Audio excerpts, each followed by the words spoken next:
আসেন ওয়েলকাম। এতদিন পর্যন্ত আমেরিকার ধরনা হিন্দি 2000 আর স্থলযুদ্ধের জন্য তার 10,000।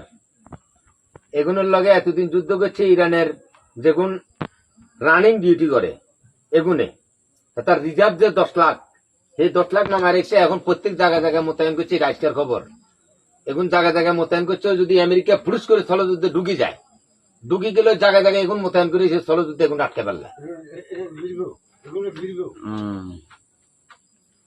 হুট করে ঢুকি যাবো রাত 2টা-3টা বাজে, আকস্মিক বিমান হামলা করি, বোম টোম মারি, বাস মানুষের আতঙ্ক সৃষ্টি করে দিয়ে তারা এনে বাইরে উঠে ঢুকি যাবো।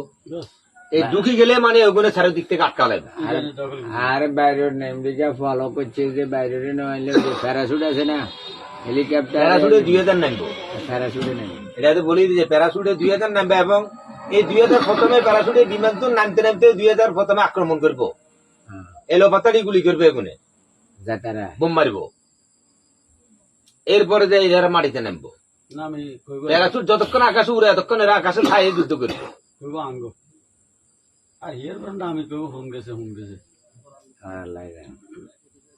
আর কালিয়া দেখলাম আমি ইরাকের যুবক শ্রেণীর যে সমস্ত পোলা পাইন এগুন স্বইচ্ছায় সরকারের কাছে আইয়ে, সেনাবাহিনীর কাছে আইয়ে ট্রেনিং এর জন্য, যুদ্ধ করার জন্য লাখ লাখ পোলা পাইন আইতে আছে।